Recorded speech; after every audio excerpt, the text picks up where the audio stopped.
Assalamu alaikum wa rahmatullah wa barakatuh. How are you doing, everyone? Hope you're all doing well. Welcome to another vlog for Ramadan. Alhamdulillah, today is the fifth day since we started.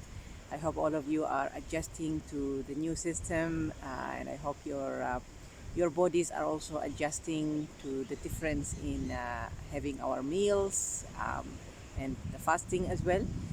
Inshallah, today we are going to talk about this topic that was in my mind recently, which is the busyness, being so busy, and sometimes we tend to lose ourselves in that busyness, especially if we are working, kids at home are waiting for us, homes, family commitments, social obligations.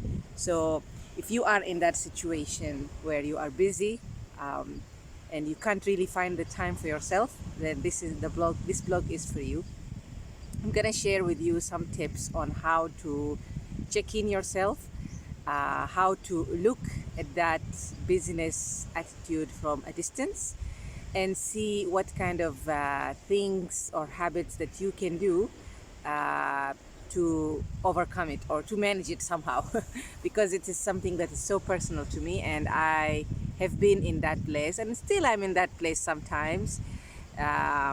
And sometimes I really prioritize myself as the last person to fulfill my own needs, and I tend to attain to my family's needs, my kids, my husband, my home, my work, and then at the end of the day I ask myself, did I do something for myself?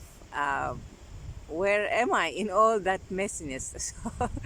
So this is gonna be our topic today, and I'm gonna share 4 to 5 tips. So let me just start with the first tip.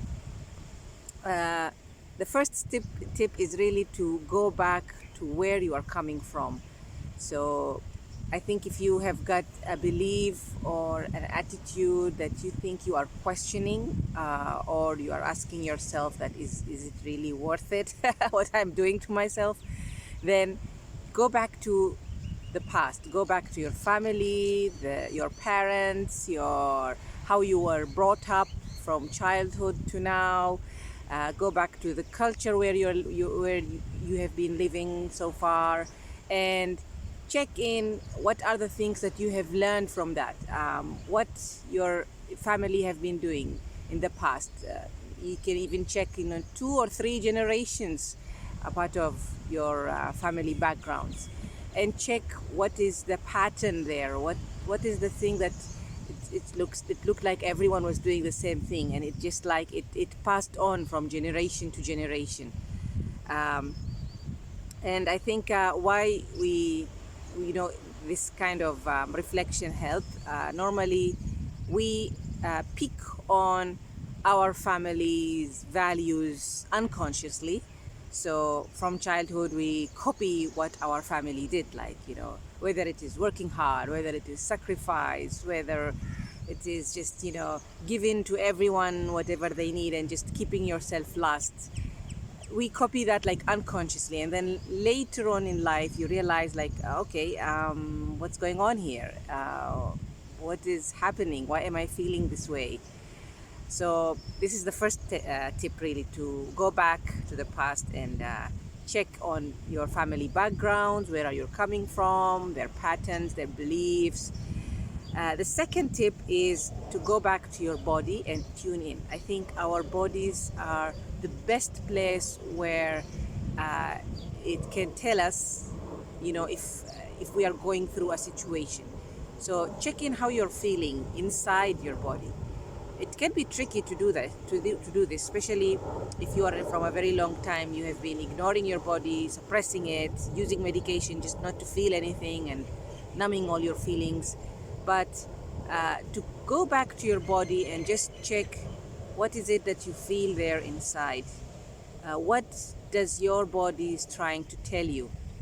It can tell you something in the form of illness, in the form of feelings, in the form of contraction, maybe in the form of expansion. Like if you feel your chest is so expanded and relieved and light, then that is a positive sign that your body is trying to tell you there is something really cool, something really good, that it's it's beneficial for your body, for your life, for your health. But if your body is contracting, it's squeezing itself, you feel tightness here, you feel pain in your stomach, then that is a sign that there is something that is not right for you and you need to tune in. Yeah, so this is the second tip. The third tip is to question and challenge your current beliefs and values. It can be difficult, especially if we have been doing something for a very, very long time and it is like a habit. But to question it, just to ask yourself, okay, what is this all about? Why am I doing this? What is my intention? Am I just copying what others are doing, or am I just doing what I have been taught to do or what I have been told to do? So by doing this, actually, you're gonna reassess your current beliefs and values, and you're gonna find like the background or the intention behind it, because whatever we believe, whatever we think, whatever we feel, there is an intention behind it. Intention is your motivation, why you are motivated to think in that way, what is the purpose. And by doing that, you're gonna find out whether your current beliefs are just patterns that you have learned from previous generations, or are they your own self, your own reflection of whatever that is related to you personally. So you're gonna find out which one is real to you and which one that is not real to you. And the last tip, the fourth tip, is to discover who you truly are. Sometimes when we are busy in life, I think the system that we are living in right now is quite isolating. I think majority of us tend to feel lonely, especially if you have got lots of things to do and you barely get the time for yourself, and then you reach into a situation where you just feel alone, you feel tired, and you're not sure what is going on. Then I think that is the time where it's very, very good to ask ourselves this question, which is, who am I? What are my truest, authentic needs? What do I need in life? What makes me happy? Are we just here, just to be busy and do things for everyone, ignore myself and keep it at the last priority? Or what is it that it's all about? And I think a very good tip that I have learned from Oprah Winfrey is, yes, we believe that it's very, very good to serve others, to, fulfill others' needs, whether it is our family, our children, our work, our society. But then there is this one tip that struck me really hard, which is, if you don't fulfill your needs, your authentic needs, if you don't fill your own cup, then it will be really hard for you to fill someone else's cup. So when I heard that advice, I was like, yeah, that really makes sense. And so to check on our own needs, our own desires, our dreams, our imagination. What is it that we like to imagine? What is it that we like to dream? What is the thing that makes us happy, delighted, joyful? And by that way, we can really get to know our truest needs, our true selves, and what is it that makes us really happy. So this was today's blog about busyness, about life, and how we can find ourselves in all this mess.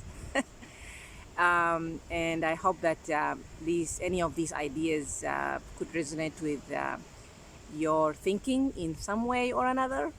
If you have any comment, please share, and we'll see you inshallah in another blog. Salama.